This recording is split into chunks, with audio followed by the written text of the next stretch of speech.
Have you ever watched a video on social media that's made you want to change something drastic about yourself? Yes.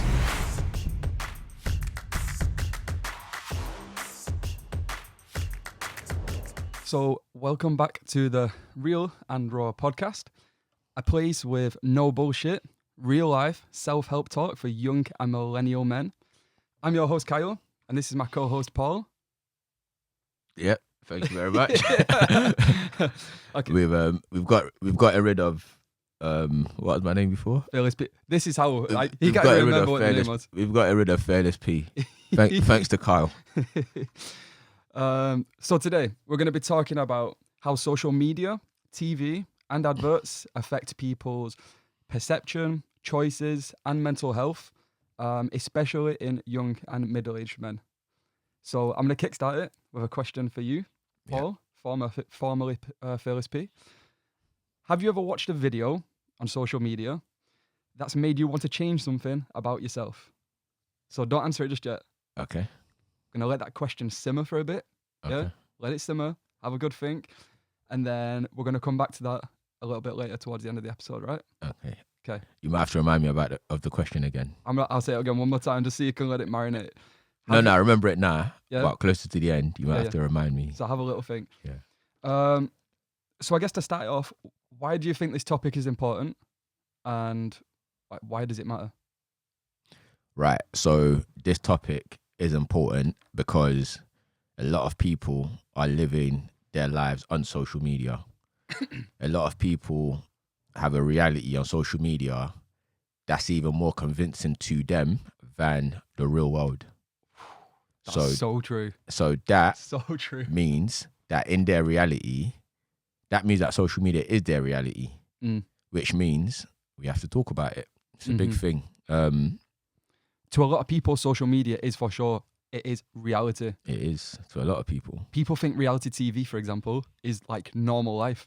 Yeah. They don't realize how much it's chopped up and manipulated and when they're edited. filming it. Yeah. So yeah, it's very much a way of life, and it's not going anywhere anytime soon. No. Social media It's getting bigger. It's getting bigger. It's a way of life, and it's here to stay. Yeah. So therefore, we need to discuss it. discuss it. So interesting that you asked that, because I was going to ask you, do you think social media is helpful? Yeah, for sure. For sure. In which ways? So I'll give you an example. Yeah. So formerly, if you use a, right, let's say it. If you're a big fat guy, right, and you want to lose weight. Yeah. Formerly. I used to be a big fat guy, by the way. Not the type of big fat guy I've probably got in mind, but so let's use it. So formerly, you would have had to go to like a PT, an instructor, whatever, to figure out how to lose that weight properly, right? Because otherwise, you can just try, fail, and that costs a lot of money. These days, you can literally go onto YouTube, wherever, get yourself a personal instructor posting videos regularly about how to do proper form, how to lose weight, the science behind it, everything. It's all completely free. It costs a subscribe. It doesn't even cost that. You don't even have to necessarily subscribe. So I think it definitely has its perks, 100%. Another example, when I was renovating my last house, if I didn't have YouTube to go to, I would have had to take a course, isn't it? Not even take a course. I wouldn't have done any of the work myself. I did like a majority of the work myself, put a lot of plumbing, all sorts of stuff. I would have had to get a plumber in for sure, because I wouldn't touch it if I didn't know what I was doing. I just watched a few videos. You know, you can watch a video, do a little bit, check you've done it right, carry on. By the end of renovating that house and watching hundreds and hundreds of YouTube videos, I could probably renovate another house in half the time. Wow. So it's useful. But I think there's different forms of social media. There's helpful content. Yeah. People that are giving you advice, tips, which are usually factual, stuff that's actually going to help. And then there's content or social media or whatever, in a sense that it's a facade. It's somebody's lifestyle or whatever, and they're making it look a certain way, when in reality, life just doesn't look that way behind the camera. That's when it becomes dangerous.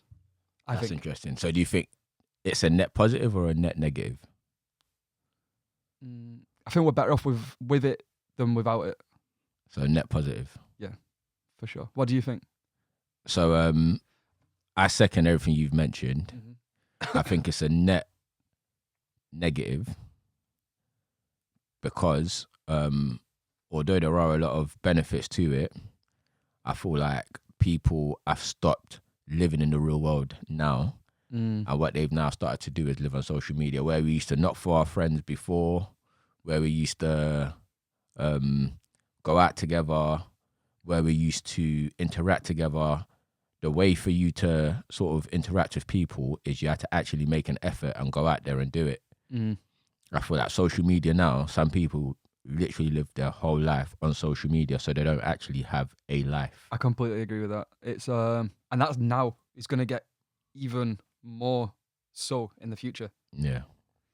Yeah, I think we're gonna have a slightly different opinion to what it actually is for younger people as well, because when I was in school, I had a Nokia with Snake on it. We spoke about this last time. Yeah. Do you know? And kids now won't know what life's like without a tablet or an iPad Yeah. at 2 years old. I know. Kids Ridiculous. kids don't know how to do simple maths equations, Yeah. but they can scroll through YouTube better than any adult can. How is that even possible? How is it possible? And how is it possible that they've got more friends on social media than what they've got in real life? That's true. You know? And I just feel like it's so with every social media is a tool. With every tool, it depends what you use it for. Yeah. So you've used social media as a tool to help you renovate your house. You've used it as a positive. You know, other people use social media for connecting with people. Other people use social media for creating a business, making money. So it can, obviously, it's got its positives. Perks. However, I think if we was to go back to how it used to be before social media, 25 years ago. yeah, it's not even that long ago. Long at all. Not even that long ago. So if we was to go back to what it was like before social media, I feel like people just living a better quality of life and had better quality of interactions. More wholesome. More wholesome. More wholesome life, and for sure. even our parents, even on divorce rates, on things like that, people were staying together longer. People were friends for longer. People were nicer to each other. People were they just lived a different kind of way. Yeah. You know, a lot of times we think technology improves stuff. Yes, it improves some stuff, but it also doesn't improve other stuff. You know, it also is a negative for other stuff. Counterproductive. Yeah. Like, it's helping us. So in the Pro, we've gained access to unlimited information on every subject. If you want to learn some kind of you can go and learn psychology or anything just by watching videos. Yeah. But on the negative side, it's taken away the humanity, I would say, on certain levels of Physical interaction. Physical and mental interaction as well. Yeah. We're gradually losing that as like a price that we're paying for it. So I think it's for sure trying to find a balance of using it wisely. Yeah. It's a tool that needs to be used wisely. But this thing, it's not being used as a tool, is it? It's being used as a clutch. Nah, oftentimes now, people are not using it. It is using people. You know, so as with anything, whatever you control, it's a positive. Yeah. But whatever controls you is a negative. Yeah, 100%. Now we have social media controlling people. You know, I remember even when I was on holiday, you was like, do you realize how much time you spent on social media? And it's true. I spent a lot of time on social media. And what would you say your time? Because I've never checked mine, but I know that you can check screen time per week. If or I per was day. if I was to average it out daily, I would say at least 5-6 hours. That's crazy. At least 5-6 hours, because I'm what you call a hoarder of information. But I listen to everything, whether it's useful, whether it's not useful. I've got this leads on to a question that I've got written down here, and that's do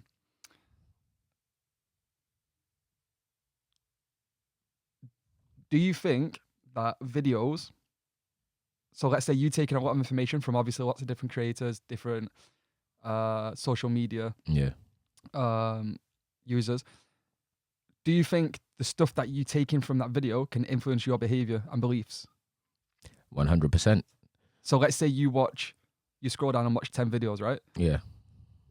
Is one or maybe even three of those videos, just off like a short 30-second video, going to influence the way you now see things in the world or your beliefs or how you're going to behave in the next 10 minutes or throughout the day? Yep, 100%. Look, whatever you take in is what you give out. You understand? So at the end of the day, whatever you consume is what you will project or produce. So, of course, information you take in is going to have an effect on how you see life, and it's going to affect on how you see things in general. It's going to have an effect on your perspective. I'll give you an example. I watch a lot of male, female stuff, you know, like dating and all of that. Relationship stuff, because I'm quite interested in it. I've always been interested in it.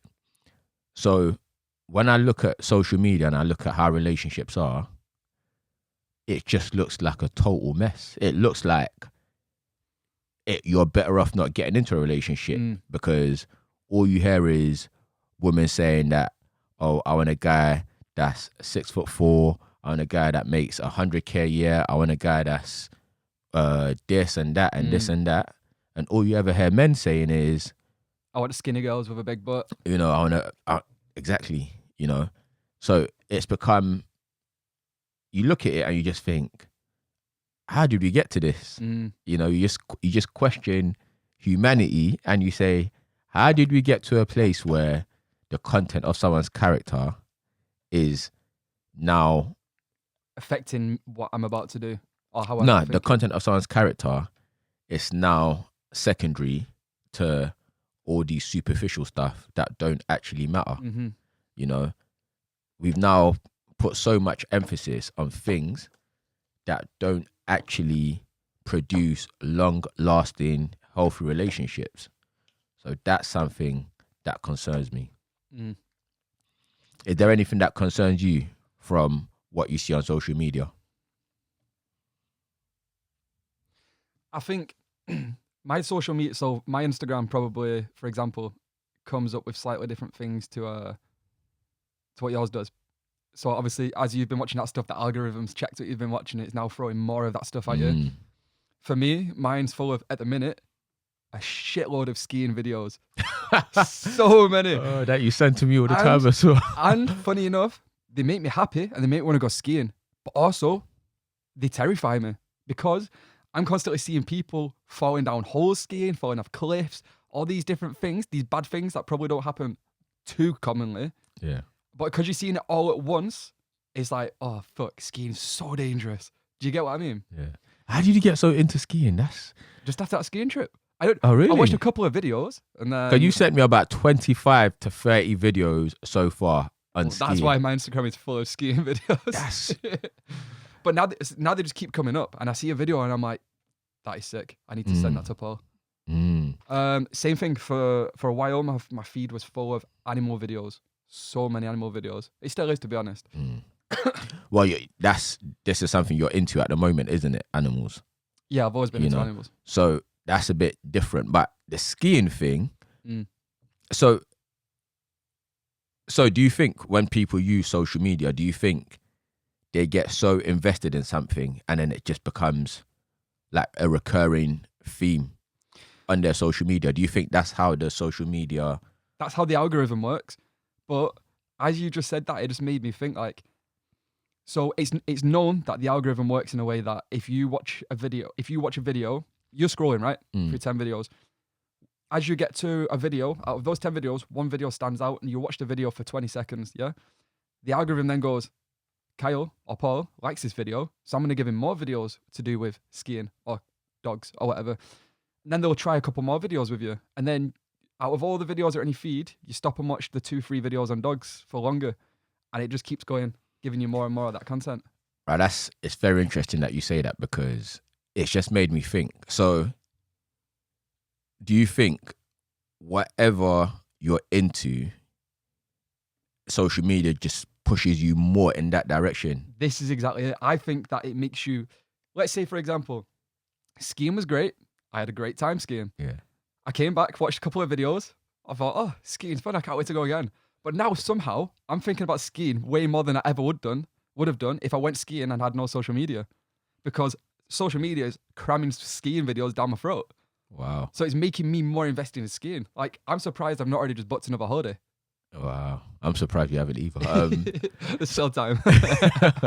So that's interesting because skiing is obviously not unhealthy. It's not an unhealthy thing to watch. No.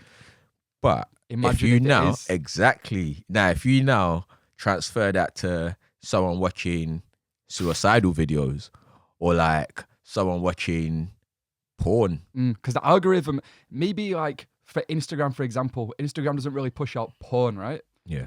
But it pushes out, like, let's say, videos of Naked girls. half naked girls. Or imagine you get all these videos of these guys going around chatting to girls, chatting up girls. Yeah. You know, a little hidden camera on the glasses or whatever. Yeah. They go around chatting to girls.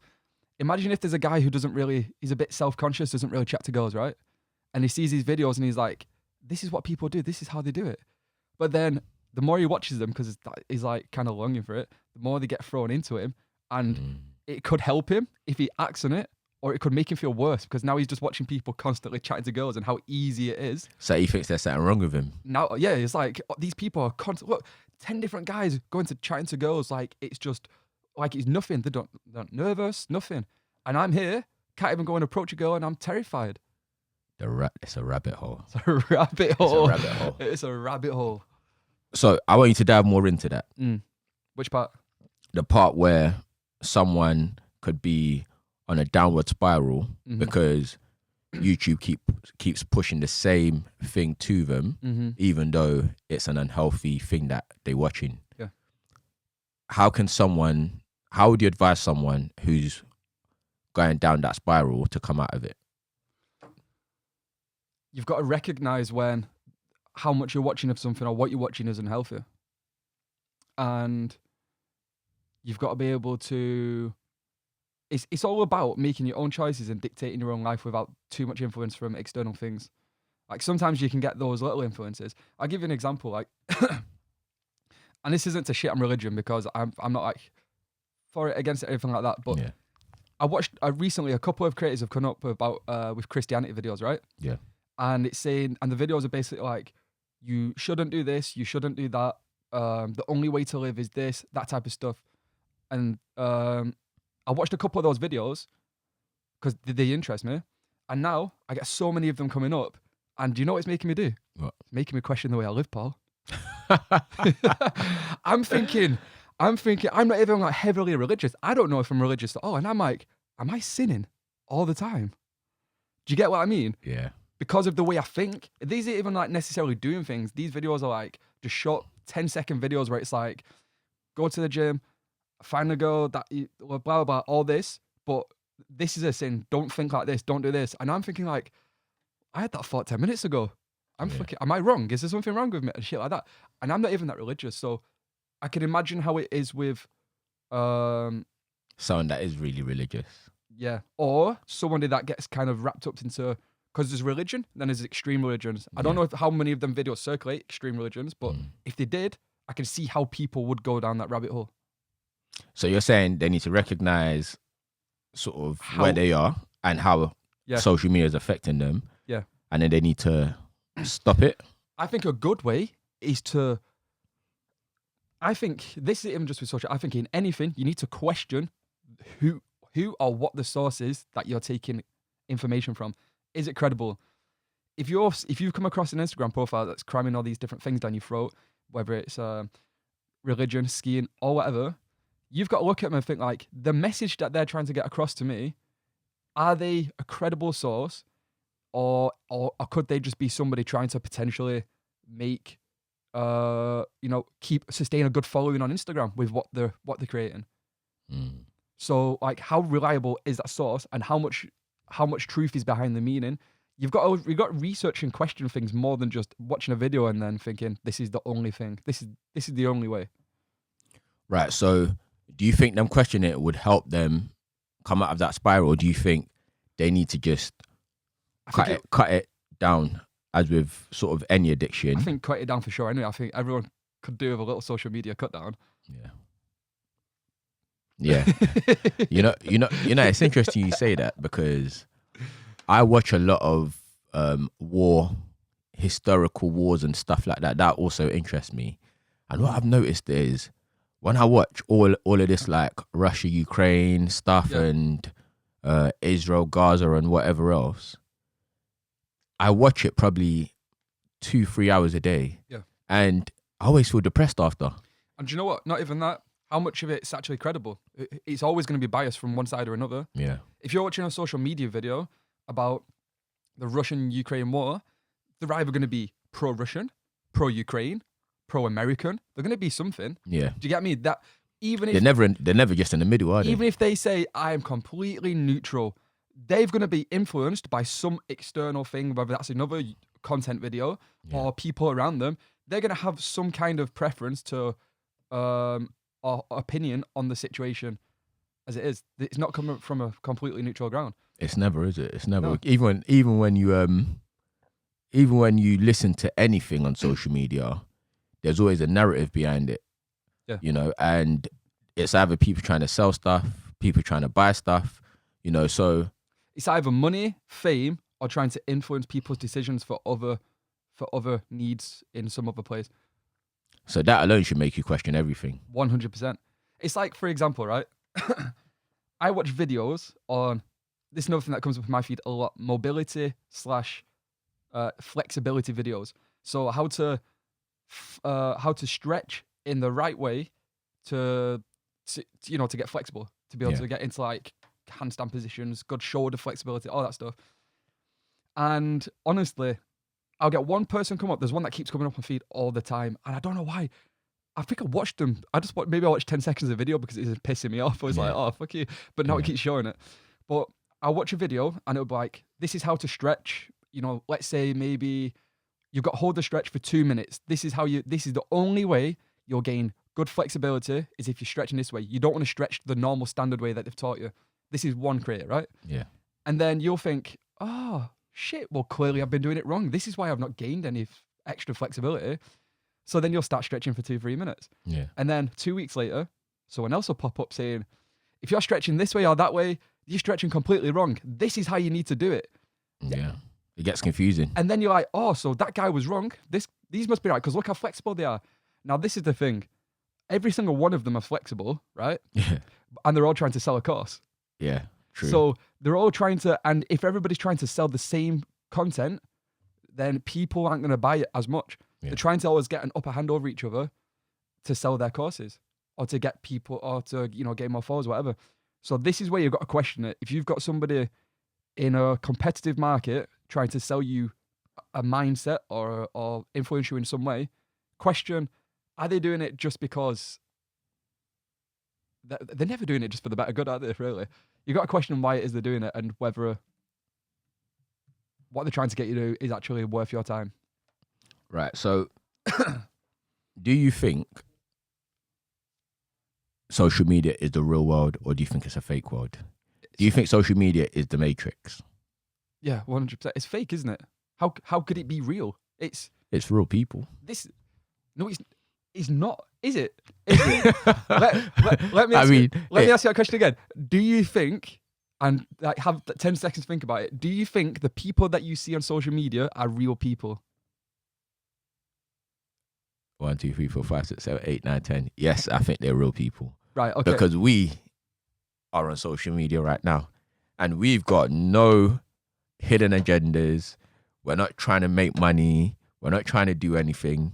We started this purely to help people. No, that is true. That is true. But maybe we're just there are people like one us in a million. There are no, sure. I was joking.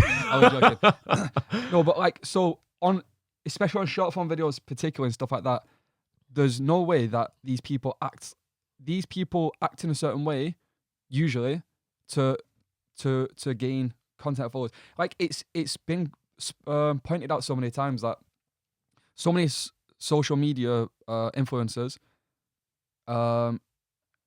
show all the highlights of their life on the content, but nothing of the background. Well, social media is highlights. That is exactly what But social media is. Match of the day. it's match of the day. So that's not real though, because real life, real people have bad moments all the time. It's never just good. Well, so what you mean is it's real people, but it's not the full story. I think it's real people. It's half the story. I think it's real people in the sense that these people are filming themselves and put it on camera, but I don't think it's real character. I don't think it's like, I don't think these people are showing the completely real them. Obviously, That is a whole topic in itself. it is. But I'm not saying that for everyone, because there definitely is people that are 100% authentic in themselves. But I strongly believe that a lot of people, and this is obviously this is just what I believe. This could have been influenced by other influencers. Who knows? But I think that people put on some level of a facade to gain more traction on social media and stuff like that. Yes, I think a lot of people do it, and some people might even do it subconsciously. However, I think there are real people. There are real people with just who are genuinely who they are. I agree with that.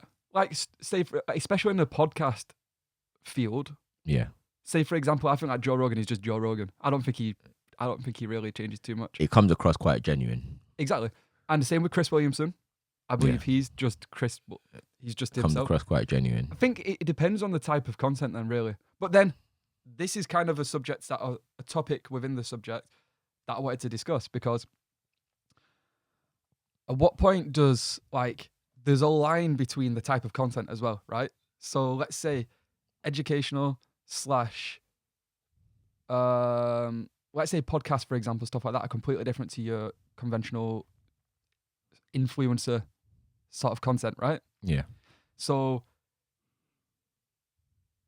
if you're watching a podcast or some kind of educational stuff, you're taking in actual usable advice and stuff like that. Yeah. So what makes it any different than watching, let's say, influencers and all that type of stuff, not in that spectrum, in that, you get what I mean, don't you? Yeah. I mean, there are differences, isn't it? There are differences in, I think the industry also has an effect on sort of how much of a person you get to see, or how much of their truth they tell. You know what I'm saying? But that's not so much in our podcast, is it? Because no. I think these people don't really have a necessarily like a wall to keep up or anything like that. I think in podcasting, you will always hide like a little bit of the truth. Not even hiding the truth, but you'll always hide a little bit of stuff. You'll avoid certain things. You'll avoid certain stuff because you don't want to just be completely vulnerable, on social media. Let the whole world see every single aspect of yourself. Mm-hmm. But I reckon in the main, there are a lot of genuine people. A big part of social media, and I know our podcast is mainly devoted to men, but I do really want to touch on this because it has happened so many times, and I feel like we would be doing ourselves a disservice if we didn't touch on the pressures that women have to look a certain way, because they get these people on social media that filter everything. Filter their breast, filter their bum, filter their skin tone, filter their hair, filter their lips. And you could say filter in the life. And, you'll get girls looking at this thinking, I want to look like that.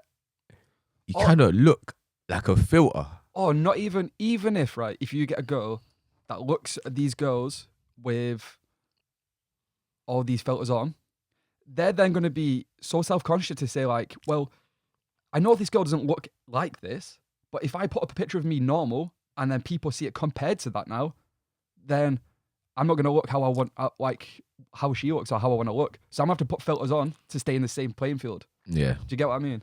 But and then you get some girls that are like, they think it's real.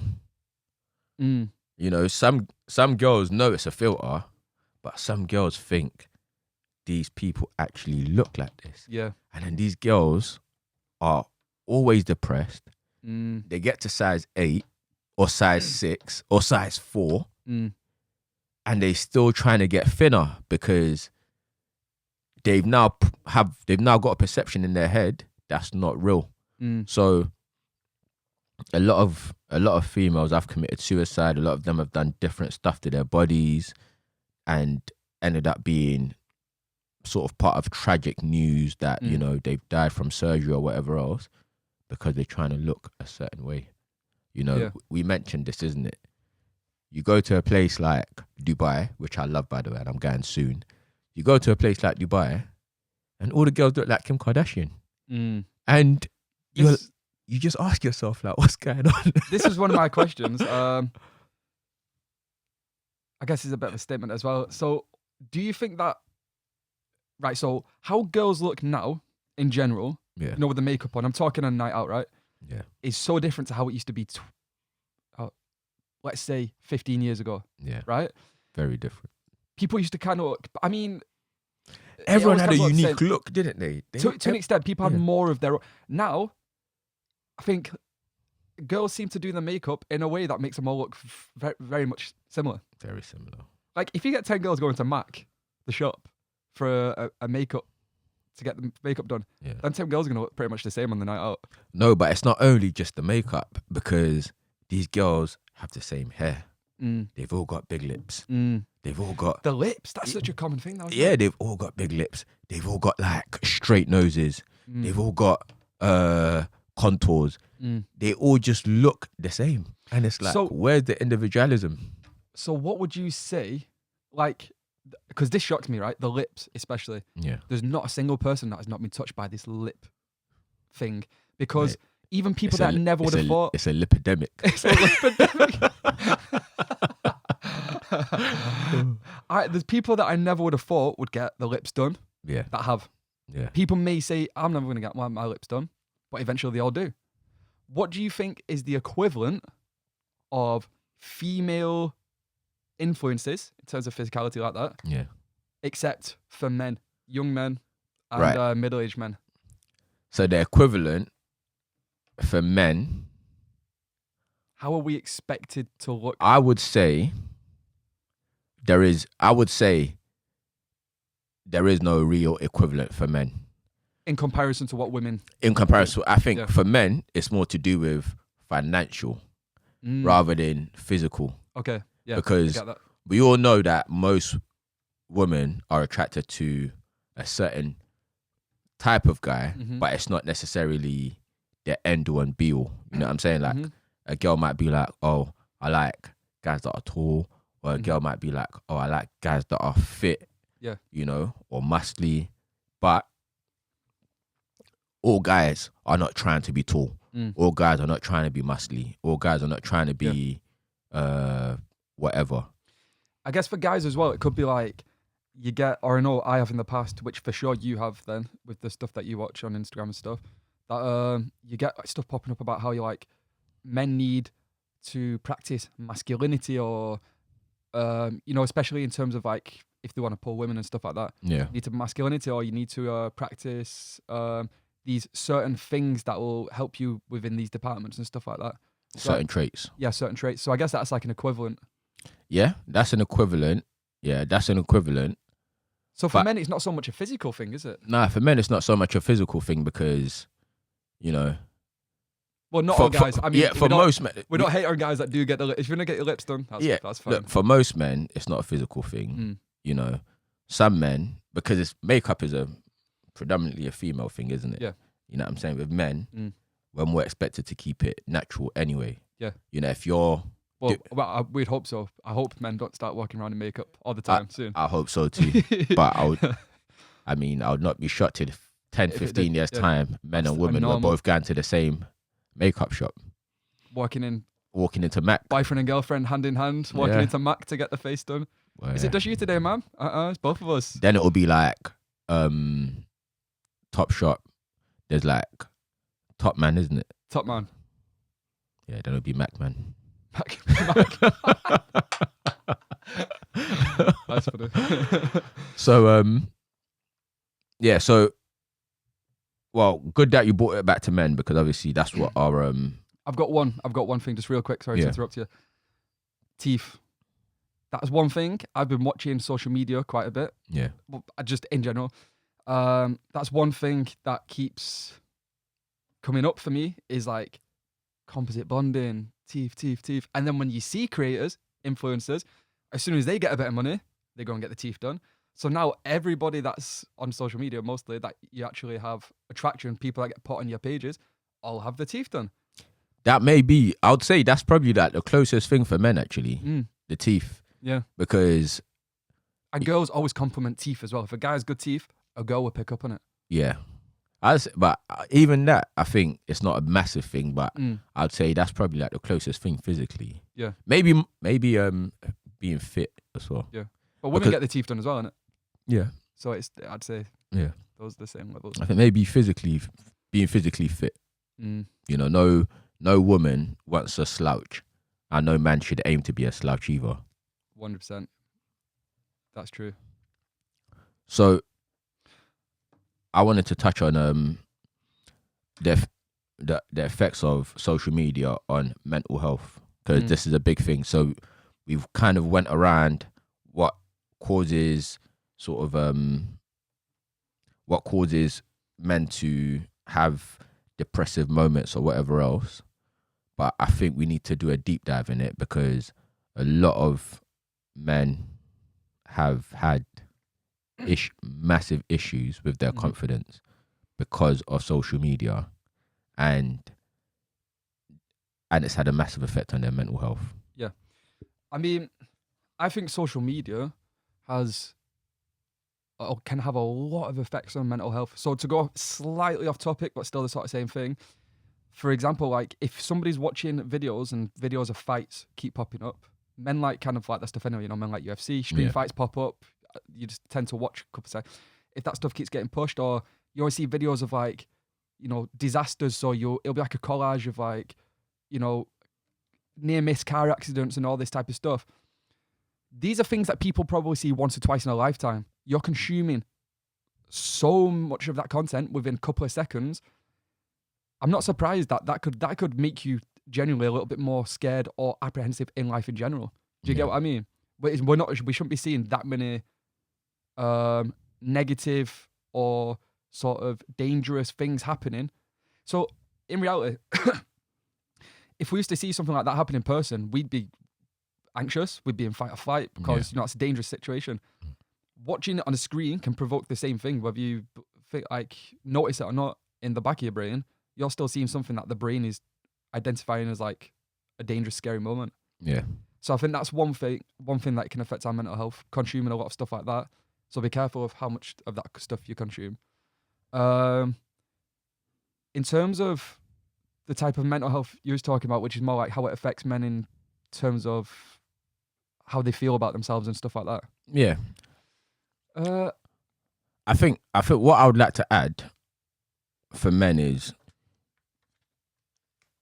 you have to remember that these things do have a psychological impact on you. Don't think you're immune to influences. Yeah. None of us are immune to influences. That's why they're called influencers. Yeah. We are all prone to be influenced.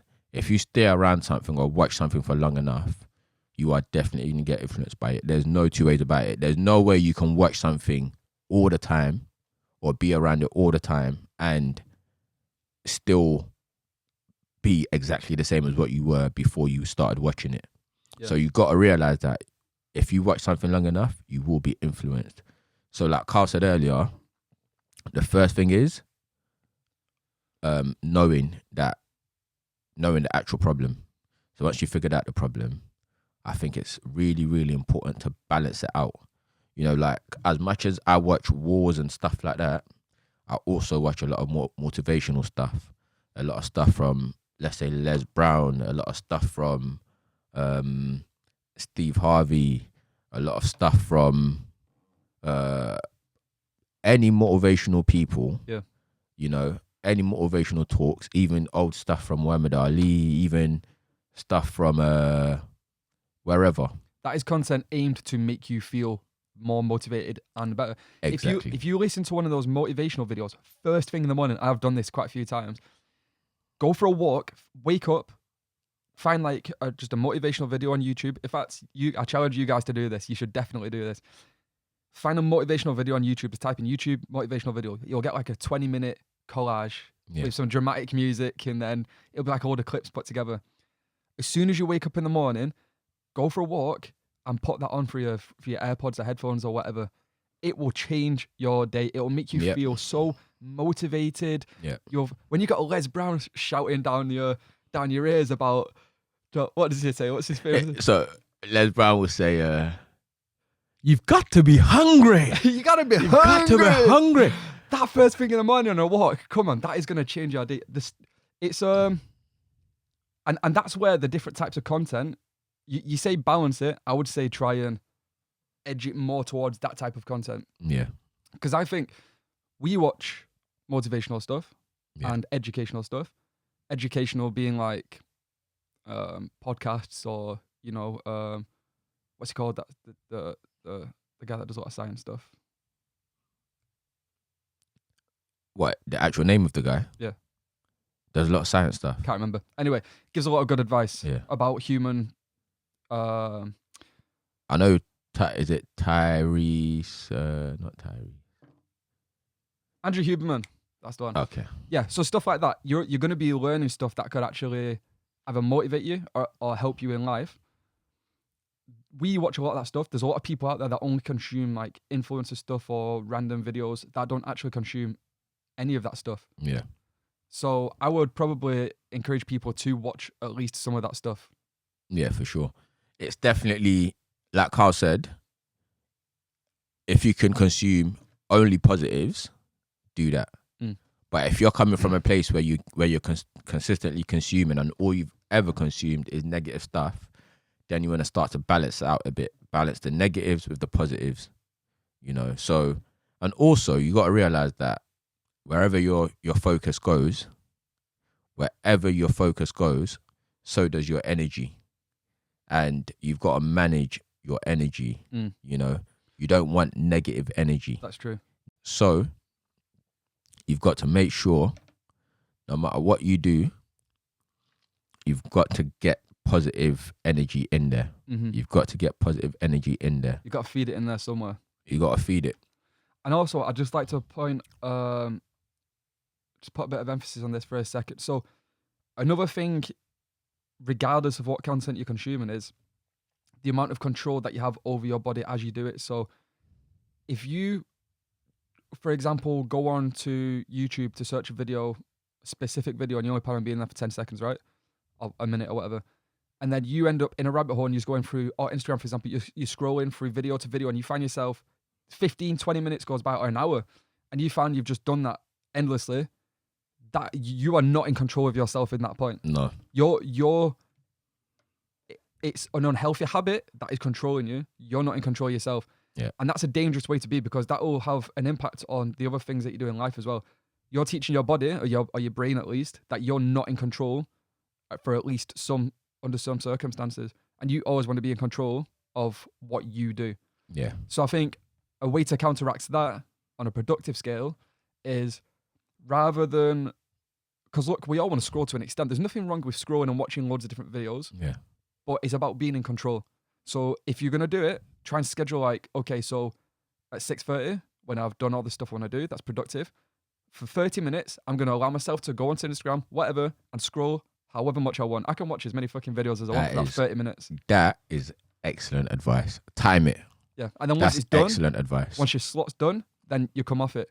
And you're teaching your brain that I think, if I was to say, how do you overcome like a content addiction or in social media addiction, whatever, I think that's the best way to do it. Like, allocate time slots. Yeah. That's excellent advice. And I think I'll be taking that advice myself, actually. You should probably start with like maybe an hour and a half slots. maybe even an hour. Maybe an hour, you never know. Might get over that addiction. So that's the goal. Since you haven't got much time left, Mm-hmm. I think we should answer your question that you had in the beginning. Yes, can you remember it? No. It'll have been there. I said it twice, so it would have been simmering, and I'm Yeah. sure you probably got an answer for it. Hope we haven't kind of answered it.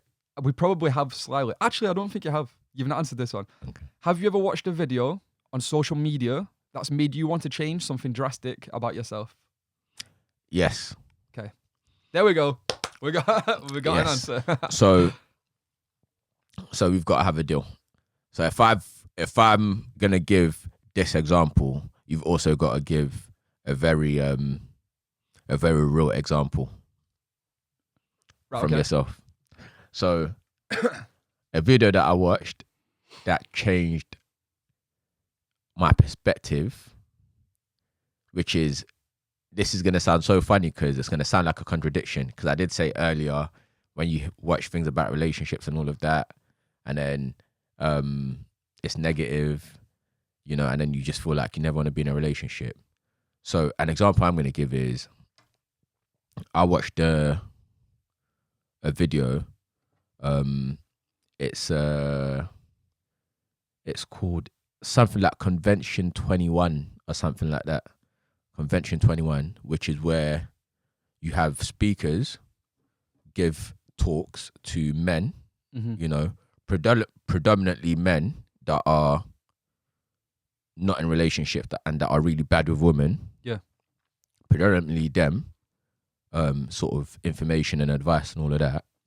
Obviously, I was in a relationship already, but I watched that video and it was just saying how sort of women think and how women, like, before that, I used to think women only liked good guys, women liked roses, women liked you opening the door and this and that. Chivalry. Being treated by you know? Mr. Romantic and all that. Yeah, like sending them long messages or whatever else.